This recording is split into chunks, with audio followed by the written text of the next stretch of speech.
Pemirsa Bali TV, kembali lagi bersama saya Gita dalam acara Bisnis Bali News. Masih seputaran tentang pandemi COVID-19 dan bagaimana dampak dari pandemi tersebut memukul begitu ya sektor pariwisata. Dan salah satunya saya akan mewawancarai General Manager dari Taman Nusa Indonesian Cultural Heritage Center Bali, Bapak Inyoman Murjana atau biasa dipanggil Pak Muri. Sehat ya Pak ya? Sehat, Asungkare. Itu yang terpenting untuk saat ini ya Pak ya. Ya, jadi Bapak mungkin pertama yang paling ditanyakan itu adalah bagaimana kondisi pariwisata saat ini ya, terutama di Taman Nusa ini setelah pandemi COVID-19 Pak.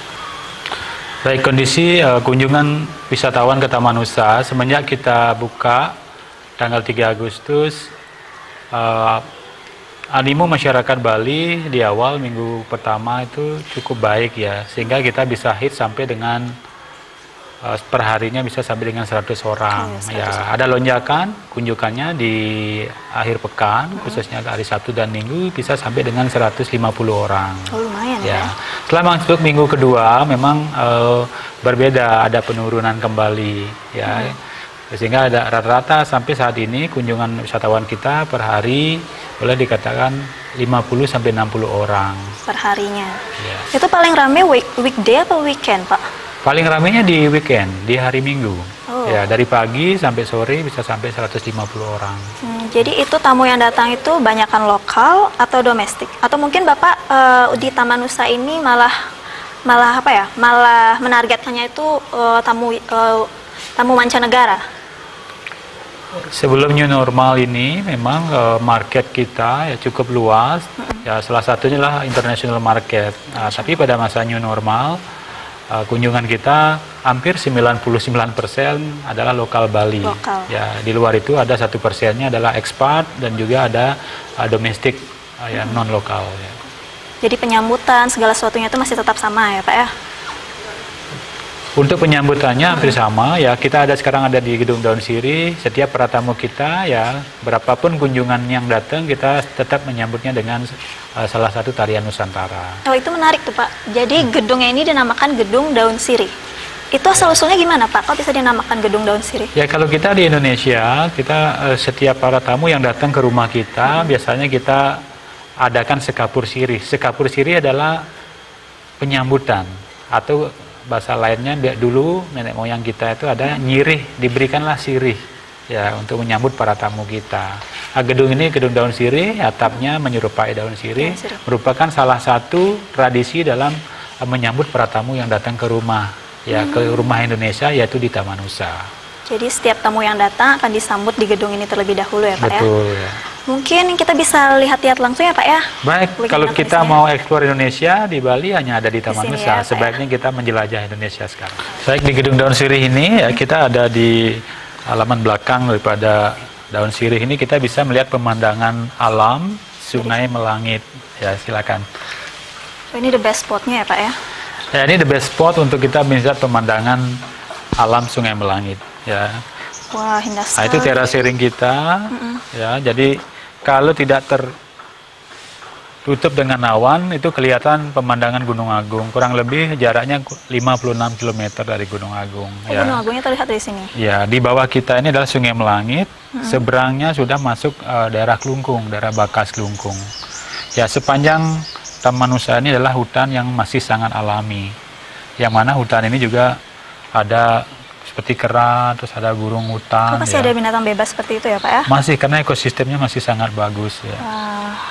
Jadi tamu pertama kali datang ke sini akan disuguhkan pemandangan seperti ini. Kita mengajak para tamu kita untuk bisa menikmati pemandangan alam Bali yang ada di Taman Nusa. Bali itu seperti apa gitu ya Pak ya? Untuk best spotnya di sini, selain di sini yang mana aja Pak? Mungkin tentunya di Kampung Budaya. Nanti kita akan lihat bersama Kampung Budaya, yang mana para tamu kita akan ajak menjelajah Indonesia di Kampung Budaya dengan suasana pedesaan ya, dengan para penghuni yang hidup di dalam rumah-rumah tradisional yang ada di Indonesia. Sungguh menarik ya Pak ya. Jadi tamu lokal kan biasanya sudah terbiasa dengan pemandangan seperti ini gitu ya Pak ya. Mungkin ada atraksi-atraksi lain yang disuguhkan selain pemandangannya Pak. Karena kan tamu lokal jadinya salah satu yang ditarik untuk pariwisata ini Pak. Ya, untuk para tamu lokal ya, karena kita tahu di Gianyar ini merupakan pusat kesenian ya. pusat sentra seninya Bali ya. Jadi tentunya tetap membawa seni dan budaya di kampung budaya, yang mana mereka bisa ikut menari, ikut bernyanyi, ya melukis, membuat anyaman. Nah, itu yang kita ajak, sehingga ada edukasi dan juga ada rekreasi yang mereka bisa dapatkan di Taman Nusa. Oh, jadi itu kegiatan yang dilakukan? Mereka bisa berinteraksi dengan langsung ya, sehingga ada satu hasil karya yang mereka bisa bawa pulang juga. Oh, itu boleh dibawa pulang. Wow, menarik sekali ya Pak ya. Jadi selain disuguhkan pemandangan seperti ini, seni dan budayanya juga tetap dijaga dan boleh dibawa pulang juga kan ya Pak ya. Iya. Tapi tidak selama pandemi COVID-19 ini ya Pak ya, kan banyak itu penurunan di sektor pariwisata untuk menggait tamu lokal, domestik. Itu ada strategi khusus nggak di bagian pemasarannya Pak?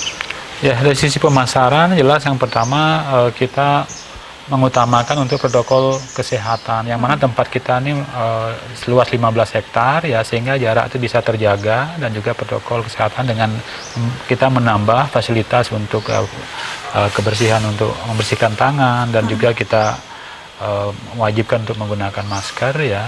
Yang kedua adalah kita tahu market ya, ekonomi kita sedang ada penurunan, sehingga harga pun kita sesuaikan, bahkan mencapai 50% untuk harga turunnya. Itu berapa Pak rincian harganya untuk lokal atau domestik, berbeda? Ya, untuk lokal sebelum new normal ya itu harganya 85.000 untuk dewasa, anak-anaknya 70.000. Sekarang untuk lokalnya hanya dengan 40.000 untuk dewasa dan 30.000 untuk anak-anak. Domestik sama? Untuk domestik Indonesia harga untuk dewasanya 50.000, untuk anak-anaknya adalah 40.000. Wah. Jadi dengan luas 15 hektar ini ya Pak ya, biaya operasional itu kan tetap jalan. Itu bagaimana Pak selama pandemi ini?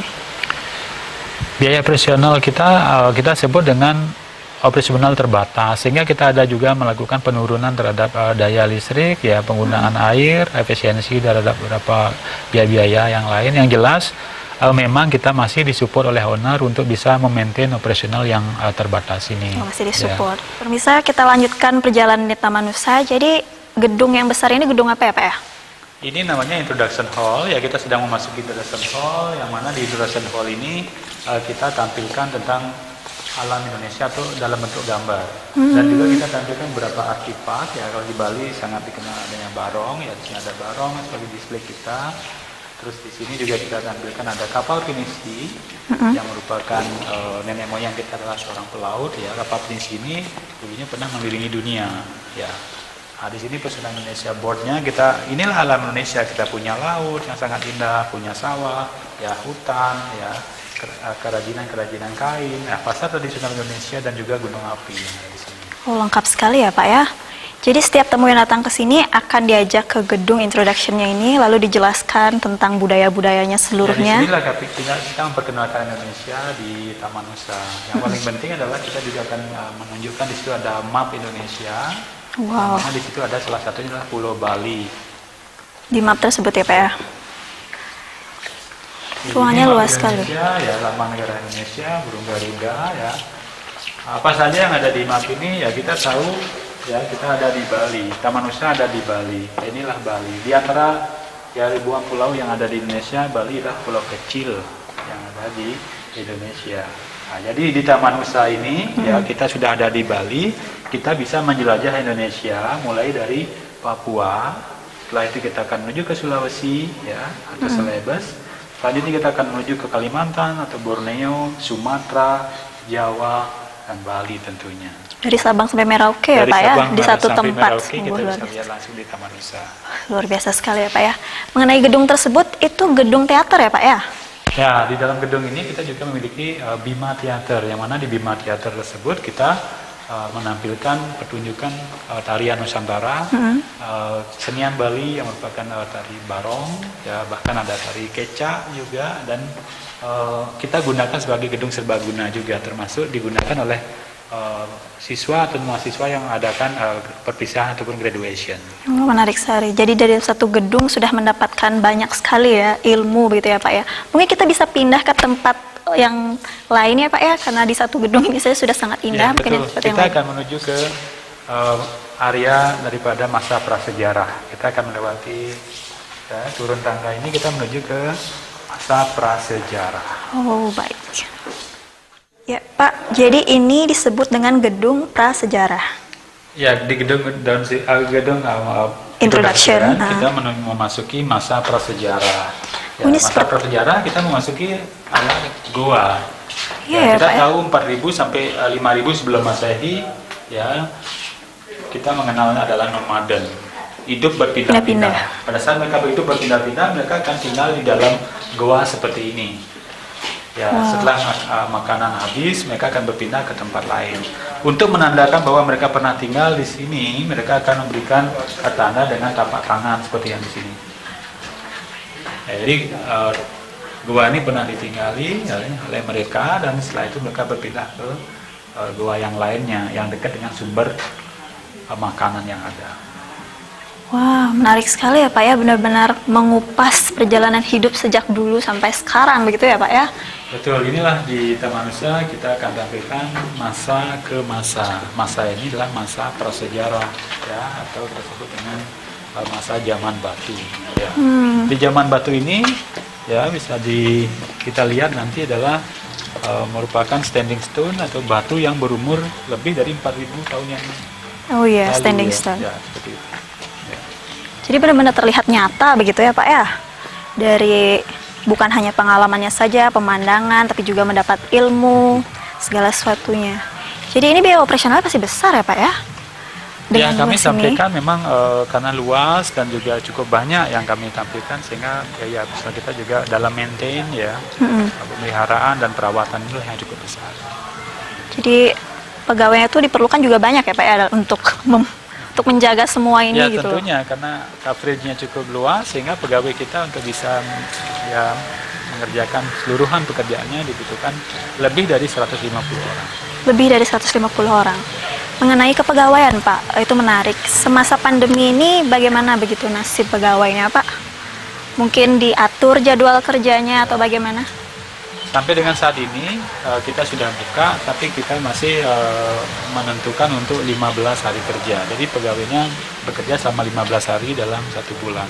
Itu pun diatur dalam seminggu, kurang lebih mereka efektif bekerja 3 hari. 3 hari dalam seminggu. Baik. Jadi Bapak, sekarang kita berada di... kita sekarang berada di area Papua. Papua ya? Ini ada area Papua yang merupakan pulau paling timur daripada Indonesia. Jadi ini namanya rumah Honai. Honai. Ya, rumah tradisional Papua, Honai.